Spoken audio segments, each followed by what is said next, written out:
নমস্কার বন্ধুরা, welcome to soulful tarot channel. চলে এসেছি তোমাদের সামনে সেপ্টেম্বরের রাশি প্রেডিকশনের ভিডিও নিয়ে। মেষ থেকে সিংহ রাশির প্রেডিকশন হয়ে গেছে। এবার আমরা কন্যা রাশি দেখব বা বৃর্গ দেখব। বৃর্গ রাশির সেপ্টেম্বর মাস ওভারঅল কেমন যাবে সেটাই দেখছি বা সেটাই দেখব। Finance, relationship, career, health wise overall মোটামুটি একটা দেখার চেষ্টা করব যে সেপ্টেম্বর মাসে কন্যা রাশির কেমন থাকবে এই সব দিক থেকে। তো মনে রাখবে যে এই রাশিফল দেখার জন্য যেটা সব থেকে বেশি গুরুত্বপূর্ণ সেটা হলো যে নিজের রাশি সম্পর্কে জানা, মানে নিজের রাশিটা জানা। এবং এই রাশি তোমরা চেষ্টা করবে মুন সাইন অনুযায়ী দেখা, কারণ আমি মুন সাইন অনুযায়ী এই প্রেডিকশন করছি। যদিও ভিডিও ডেসক্রিপশন বক্সে পাবে না, কারণ আমি এখনো রাশিগুলো দিয়ে উঠতে পারিনি, তবে আগামী দিনে দিয়ে দেব। কিন্তু তোমরা তো তোমাদের রাশি জানো, এখনকার ছেলেমেয়েরা অধিকাংশই নিজের নিজের রাশি জানে, তবে মুন সাইনটাকে কিন্তু দেখবে। মুন সাইন অনুযায়ী এই প্রেডিকশনকে, এই ভিডিওকে দেখার চেষ্টা করবে, তাহলেই নিজেদের সাথে কিন্তু অনেকটা রেজোনেট করতে পারবে। আমরা তোমাদের কারেন্ট এনার্জিও দেখবো এবং সবার শেষে অ্যাডভাইসও নেব। তো তোমরা প্রে করো, আমি কার্ড সাফল করছি। প্লিজ ডিভাইন, কন্যা রাশির সেপ্টেম্বর মাস কেমন থাকবে গাইড করো আমাকে। Finance, relationship, career, health, September মাসে কন্যা রাশির ওভারঅল কেমন থাকবে গাইড করো divine. Please divine message. The empress, night of wands, Two of Cups, Two of Wands, Six of Cups, Knight of Pentacles, Six of Pentacles, the Devil, Four of Cups, Ten of Cups,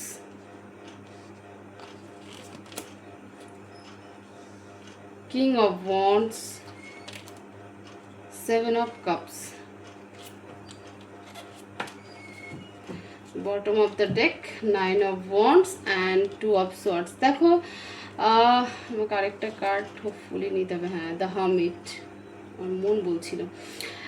কন্যা রাশির current energy যদি আমি বলি, তাহলে পরে এটা বলতে হয় যে তোমরা কনফিউশনে রয়েছে কোনো জিনিস নিয়ে এই মুহূর্তে, এবং প্রচুর নলেজ নেওয়ারও চেষ্টা করছো, একটা ক্লিয়ার কনসেপ্টে আসার চেষ্টা করছো কোনো জিনিস নিয়ে, ঠিক আছে? সেটা টাকা পয়সা নিয়ে হোক, হেলথ নিয়ে হোক, ফ্যামিলি নিয়ে হোক, নিজের কেরিয়ার নিয়ে হোক, রিলেশনশিপ নিয়ে হোক, ফাইন্যান্স নিয়ে হোক। তো সেই জায়গায় কনফিউশনে রয়েছে, বিশেষ করে একটা ইমোশনালি একটা কনফিউশনে রয়েছে যে আমি কি করব না করব। দেখার চেষ্টা করছো না যে অ্যাকচুয়ালিতে রাস্তাটা কোন দিকে, জাস্ট বসে নিয়ে ভাবছো যে আমি কি করব না করবো, এবং ওয়েট করছো সঠিক সময়ে। তবে নিজের মধ্যে নিজেকে রাখার চেষ্টা করছো এবং একটা আশাবাদী এনার্জি যে না, একটা সময় আসবে যখন সব কিছু ঠিক হবে, সেই হোপ তোমার মধ্যে এখনো রয়েছে। এবং নিজেকে অন্য কিছুর সাথে বলতে যে তুমি বিভিন্ন ধরনের নলেজ গেইন করারও চেষ্টা করছো। বর্তমান সময়ে বা কারেন্ট এনার্জিতে একা থাকতে বেশি ভালোবাসছো, কারোর সাথে খুব বেশি একটা কথা কন্ট্যাক্ট করতে পছন্দ করছো না, সোশ্যালাইজ করতে পছন্দ করছো না, জাস্ট নিজের মধ্যে থাকার চেষ্টা করছো এবং খোঁজার চেষ্টা করছো যে আমি কোন দিকে যাব। কিন্তু তুমি যদি নিজের চোখটাকে খুলে দাও তাহলে পরেই দেখতে পাবে। ওকে, তো কন্যা রাশির কারেন্ট এনার্জি হচ্ছে এমন কোনো জিনিস যেখানটাতে তুমি কনফিউশনে রয়েছে, কোনো মুভমেন্ট নিতে চাইছো না। তিনটে কার্ডই এরকম এসেছে যে কোনো জায়গায় কোনো মুভমেন্ট নেই, জাস্ট একটা জায়গায় বসে ভাবছো যে আমি কোন দিকে যাব, কিন্তু রাস্তা তোমার সামনে রয়েছে, তুমি সেটা দেখতে পাচ্ছ না। চোখ কান বন্ধ করে জাস্ট খালি বসে ভাবছো এবং ওয়েট করছো কবে সেই সঠিক সময় আসবে। কারণ তোমার মনের মধ্যে এই সময় এই এতটুকু আশা হলেও বেঁচে আছে যে একটা সময় সব কিছু তোমার লাইফে ঠিক হয়ে যাবে। এটা হচ্ছে তোমার কিন্তু কারেন্ট এনার্জি কন্যা রাশি। এবার দেখব সেপ্টেম্বর মাসে তোমাদের ফাইন্যান্স, রিলেশনশিপ, হেলথ, ক্যারিয়ার কেমন থাকবে। তো সবার আগে যেটা রিফ্লেকশন আসছে সেটা হলো তোমাদের রিলেশনশিপ নিয়ে। রিলেশনশিপে তোমরা লং ডিস্টেন্স রিলেশনশিপে রয়েছো, তোমরা সেপ্টেম্বর মাসে নিজের পার্টনারের সাথে কমিউনিকেট করতে চাও, দেখা করতে চাও। আর তুমি যে পার্টনারের সাথে ইনভলভ রয়েছো বা রিলেশনশিপে রয়েছো, তোমার পার্টনার অবশ্যই ওয়ার্কিং লেডি, আমি এখানে ফেমিনাইন এনার্জি দেখতে পাচ্ছি। এবং ওয়েট করছো যে কবে সে, মানে সেপ্টেম্বর মাসে এমন একটা সময় আসবে যখন মানে তুমি সেই টাইমের ওয়েট করবে যে কবে সেই সময় আসবে যখন আমি আমার পার্টনারের সাথে সামনাসামনি দেখা হবে। তোমরা যে রিলেশনশিপে রয়েছো, তোমাদের এজ গ্যাপ, মানে তোমার এবং তোমার পার্টনারের মধ্যে এজ গ্যাপ রয়েছে। হতে পারে তুমি তোমার পার্টনারের থেকে বড়, আদারওয়াইজ এটাও হতে পারে যে তোমার পার্টনার তোমার থেকে বেশ কিছুটা ছোট, 2-3 বছরের ছোট হবে। কিন্তু সেপ্টেম্বর মাসে তোমাদের রিলেশনশিপে যে এনার্জি থাকবে যে তুমি এবং তোমার পার্টনার একে অপরের সাথে অবশ্যই দেখা করতে চাও, কিন্তু সেই সময়টার জন্য ওয়েট করছো। দেখা কিন্তু এরকম নয় যে আমি বলছি যে দেখা হবেই, বা হয়তো তোমাদের দুজনের মধ্যে সব কিছু ফাইনাল হয়েও গেল যে তোমরা দেখা করবে, বাট এমন একটা সিনারিও তৈরি হবে যখন আর দেখা হবে না। তো তখন তুমি একটা জায়গায় আপসেট হয়ে, মানে ওই কারণে তুমি আপসেট হয়ে বসে ভাববে যে এটা কেন হলো, কবে আমরা দেখা করব, কতদিন হলো দেখা করি না, কারণ তোমরা একটা লং ডিস্টেন্স রিলেশনশিপে কিন্তু রয়েছো। এটা হলো তোমাদের রিলেশনশিপ। ফাইন্যান্সিয়ালি যদি বলি, ফ্যামিলিতে ফাইন্যান্স আসবে, মানে হঠাৎ টাকা তোমাদের লাইফে আসবে, ঠিক আছে? কোনো জায়গায় আটকে থাকা টাকা, বা কোনো জায়গার হয়তো তুমি ইনভেস্ট করেছিলে সেখান থেকে প্রফিট, মানে আচমকাই ধন প্রাপ্তি যদি বলি, ঠিক আছে? আচমকা ধন প্রাপ্তি তোমার কন্যা রাশি কিন্তু আছে। এবং সেই টাকার জন্য বা সেই টাকা দিয়ে তুমি তোমার ফ্যামিলিতে যে মানুষরা রয়েছে তাদের হ্যাপিনেস তুমি নিতে পারবে। সেপ্টেম্বর মাসে সেই টাকার জন্য নিজের ফ্যামিলিতে কিন্তু একটা হ্যাপিনেস ক্রিয়েট হবে এবং তুমি নিজেও ভালো থাকবে। তো সেপ্টেম্বর মাসে যদি ফাইন্যান্সিয়ালি আমি বলে থাকি, তাহলে সেটা হলো যে হঠাৎ একটা ধন প্রাপ্তি বা টাকা পয়সা পাওয়ার যোগ কিন্তু তৈরি হচ্ছে। কেরিয়ার ওরিয়েন্টেডে যারা রয়েছে তাদের ক্ষেত্রে বলে রাখি যে তাদের লাইফে কেরিয়ার রিলেটেড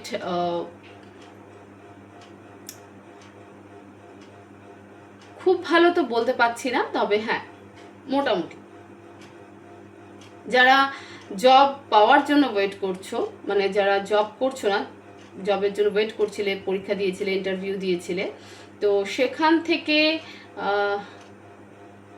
অফার আসবে যে তোমাকে জয়েন করার কথা বলা হবে, অ্যাপয়েন্টমেন্টও আসবে, বাট কোনো কারণবশত সেই অ্যাপয়েন্টমেন্ট ডিলে হবে বলতে যে সেখানে কিছু একটা ডকুমেন্টারি ইস্যু হওয়ার একটা পসিবিলিটি রয়েছে। তো সেই জব এসেও আর আসবে না, মানে হয়েও আর হবে না। তারপরে আবার কিন্তু আবার একটা অ্যাপয়েন্টমেন্ট আসবে, একটা জব অফার আসবে, সেখানে কিন্তু তোমাদের জব হয়ে যাবে। যারা জবে অলরেডি আছো তারা নিজেদের জবকে বাঁচানোর জন্য কোথাও টাকা পয়সা দিতে হতেও পারে। আমি জানি না এটা কেমন জব হতে পারে, প্রাইভেট সেক্টরে যারা জব করে সেক্ষেত্রে এরকম কোনো কিছু হতে পারে। এখন গভর্নমেন্ট জবের ক্ষেত্রে এরকম তো আমি কখনো শুনিনি যে নিজের জব বাঁচানোর জন্য টাকা পয়সা দিতে হয়, জানি না কোনো জায়গায় এরকম কোনো ডিপার্টমেন্ট রয়েছে কিনা। বাট যারা জবে রয়েছে তাদের ক্ষেত্রে কিন্তু নিজের জবকে বাঁচানোর জন্য বা ট্রান্সফারের জন্য কিন্তু টাকা পয়সা তোমাদের দিতে হতে পারে, এটা জবে কিন্তু রয়েছে। হেলথ ওয়াইজে একটা কথাই বলবো যে প্রাইভেট পার্টে ডিজিজ হওয়ার সম্ভাবনা রয়েছে এবং একই সাথে ব্ল্যাক ম্যাজিক কোনো রকম বা নজর দোষ লাগার সম্ভাবনা রয়েছে। তো ভেরি কেয়ারফুল, যেখানে সেখানে যাবে না এবং যার তার হাতে খাওয়া দাওয়া বন্ধ করো এবং নিজের প্রাইভেট পার্টের অবশ্যই খেয়াল রাখো। সে ছেলেই হও চাই মেয়েই হও, প্রাইভেট পার্টে ডিজিজ হওয়ার কিন্তু পসিবিলিটি রয়েছে কন্যা রাশি, বিশেষ করে সেক্সুয়াল ডিজিজ, ঠিক আছে? তো সেই জন্যই বলছি যে নিজের হেলথকে একটুখানি খেয়াল রাখো।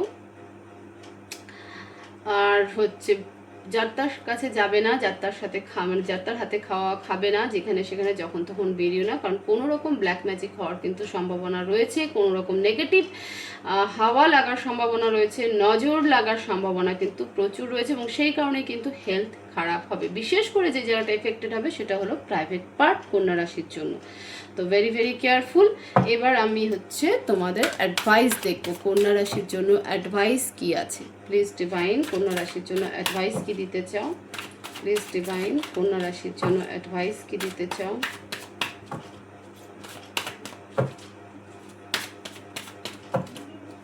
প্লিজ ডিভাইন কন্যা রাশির জন্য অ্যাডভাইস কি দিতে চাও? Five of pentacles, queen of pentacles. Advice তো এটাই যে নিজের হেলথকে খেয়াল রাখো, ফাইন্যান্সকে সেভিংস করার চেষ্টা করো, ঠিক আছে? নিজেকে নিজের আনন্দ ফুর্তি মন মর্জির জন্য নিজের হেলথকে খারাপ করো না, কারণ আর কোনো জায়গার জন্য সেরকম কিন্তু কোনো অ্যাডভাইস আসেনি, এসেছে কিন্তু হেলথ ওয়াইজ। তো আমি যেমনটা বললাম যে তোমাদের হেলথ কিন্তু খারাপ হওয়ার পসিবিলিটি রয়েছে এবং বড় সড়ই কিন্তু রয়েছে। তো সেই জায়গাতে একটু কেয়ারফুল হওয়ার ডিভাইন অ্যাডভাইসও তাই দিয়েছে যে হেলথের দিকে খেয়াল রাখো, নইলে পরে কিন্তু ফাইন্যান্সিয়াল অনেকটা ইনভেস্ট করতে হতে পারে। ওকে, নিজেকে ক্লিন রাখো, বাইরে যেখানে সেখানে যাবে না, যার তার হাতে খাবে না, কারণ ব্ল্যাক ম্যাজিক যারা করে না সেরকম হাই পাওয়ারফুল করলে পরে কিন্তু সেটা থেকে রিকভারি করা খুব মুশকিল। তো সেই জায়গা থেকেও কিন্তু ডিভাইন সেফ থাকতে বলেছে যে না, যখন তখন যেখানে সেখানে যার তার কাছে যাওয়া ঠিক নয় এবং যার তার হাত থেকে খাওয়া ঠিক নয়। তো এটাই ছিল কন্যা রাশির জন্য অ্যাডভাইস এবং সেপ্টেম্বর মাসের প্রেডিকশন। হোপফুলি এই ভিডিও তোমাদেরকে অনেকটা হেল্প করবে সেপ্টেম্বর মাস চলার জন্য এবং কিভাবে কোন জায়গায় কি স্টেপ নিবে নিজের রিলেশনশিপে, ফাইন্যান্সে, জবে এবং হেলথে, এটা বুঝতেও তোমাদেরকে এই ভিডিও প্রচুর সাহায্য করবে, হেল্প করবে। তো সে কারণে ভিডিওকে অবশ্যই প্রচুর শেয়ার করবে, লাইক করবে, কমেন্টস করবে, চ্যানেলকে অবশ্যই সাবস্ক্রাইব করবে। সবাই ভালো থাকবে, সুস্থ থাকবে, দেখা হবে নেক্সট ভিডিওতে। Thank you so much.